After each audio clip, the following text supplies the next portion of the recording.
ময়নাগুড়ির সেখানে তার কাছে পুলিশ ডিস্টার্ব করছে প্রতিদিন এসে আধার ভোটার দিতে হবে না, লাগবে না, আমাদের লাগবে হচ্ছে ঠাকুরদাদার সার্টিফিকেট, না হলে আপনি থাকতে পারবেন না। দেখুন, প্রথম কথা হচ্ছে তাকে সঠিক তথ্য জমা করতে হবে। যদি কোনো অসুবিধা হয় আমাদের সাংসদ বিধায়ক যারা এখানে আছেন তাদের সাথে যোগাযোগ করার জন্য আমরা বলেছি। আপনারা যোগাযোগ করুন, আপনাদের সমস্যার সমাধান করার দায়িত্ব হচ্ছে আমার। অনেকেই সোশ্যাল মিডিয়ার ভিডিও দেখে ভয় পাচ্ছে। সোশ্যাল মিডিয়ার ভিডিও দেখে ভয় পাবেন না। এই ভিডিওগুলো তৃণমূলের তৈরি করা, কারো নাম বাদ যাবে না। বাংলাদেশ থেকে যদি কোনো মুসলিম আসে তার নাম বাদ যাবে, তাকে বাংলাদেশে ফেরত যেতে হবে। কোনো হিন্দু, সে ভারতবাসী হোক বা বাংলাদেশ থেকে আসা হোক, স্পষ্ট বলে দিচ্ছি এই ছেলেটি হিন্দু ছেলে, আমি সেটাই বলছি, চিন্তার কোনো কারণ নেই। সে বাংলাদেশ থেকে যদি 14 সালের মধ্যে 31শে ডিসেম্বরের মধ্যে যদি আসে, তাকে আমরা সিএ এর মাধ্যমে নাগরিকত্ব দেব। বিজেপি তো কালিদাস নয়, বিজেপিকে ভোট দেয় কারা? বিজেপিকে ভোট দেয় যারা মাথায় টিপ পরে, গলায় কাঠের মালা পরে, তারা বিজেপিকে ভোট দেয়। বিজেপি কি কালিদাস যে নিজে গাছে বসে আছে সেই গাছটাই কাটবে? একজন হিন্দুর ভোট কাটা গেলে তো বিজেপির ভোট কাটা যাবে। অতএব চিন্তার কোনো কারণ নেই। প্রত্যেকবার এসআইআর হলো হয়, আপনি তো সিনিয়র মানুষ, নিশ্চয়ই 2002-3 এসআইআর হয়েছিল, আপনি নিশ্চয়ই দেখেছেন বা মনে আছে। আমার মনে হচ্ছে মনে নেই, কারণ রাজনীতির সাথে আমি যুক্ত ছিলাম না। 2002-3 এসআইআর হতেই পশ্চিমবঙ্গে যখন সিপিএম ক্ষমতায়, তৃণমূল বিরোধী, 20 লক্ষের বেশি লোকের নাম বাদ গেছিল।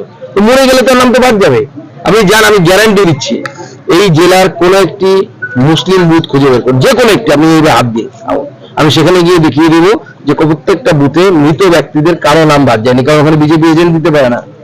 এখানে আমাদের এজেন্ট আছে, তারা বলে যে হ্যাঁ এখানে এই লোকটি মরে গেছে, এর নাম কেটে বাদ দিন।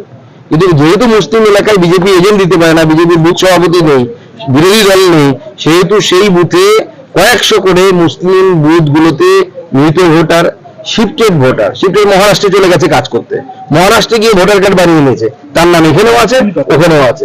ও মহারাষ্ট্রে ভোট দিচ্ছে আর এখানে তার হয়ে তৃণমূল কংগ্রেস ভোট দিয়ে দিচ্ছে। এমনকি আপনারা শুনলে অবাক হবেন, শ্রমিক ভোটার আমাদের রাজ্য সভাপতি, তার বাবা মার ভোট পড়েছে গত বিধানসভা গত আমাদের কর্পোরেশন ভোটে। গত কর্পোরেশন ভোটে 22 সালে সম্ভবত হলো, 22-23-এ, সেই সময় শ্রমিক ভোটারদের বাবা মার ভোট পড়ে গেছে। ভাবতে পারেন? আমরা তো এটাই বলছি যে মৃত ভোটারদের নাম বাদ দিতে হয়, বাদ দিতে হবে, এবং নাহলে ভোটার লিস্ট, সত্যিকারের ভোটার লিস্ট হবে না, বুথে ভূত ঢুকে বসে থাকবে। কারচুপি হয়েছে।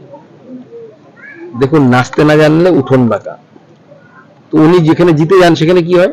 এর আগে তো অনেক রাজ্যের নির্বাচনে কংগ্রেস জিতলো।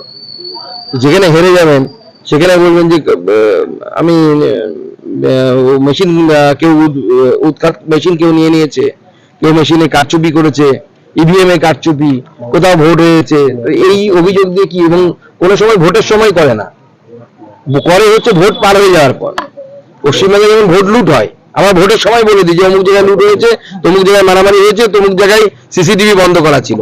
কংগ্রেস কোনদিন শুনেছেন যে ভোট হয়েছে এই সময় অভিযোগ করেছে? কোনো তো অভিযোগ করে না। ভোট পার হয়ে যখন রেজাল্ট চলে আসে তখন কংগ্রেস কি অভিযোগ করে? যে মোদি মেশিন হ্যাক করে নিয়েছে। মোদি মেশিন হ্যাক করে না, বিজেপি ইভিএম হ্যাক করে না, মানুষের মন হ্যাক করে। মন, গোটা ভারতবর্ষের মানুষ মোদিজিকে তৃতীয়বারের জন্য প্রধানমন্ত্রী বানিয়েছেন, আগামীবারেও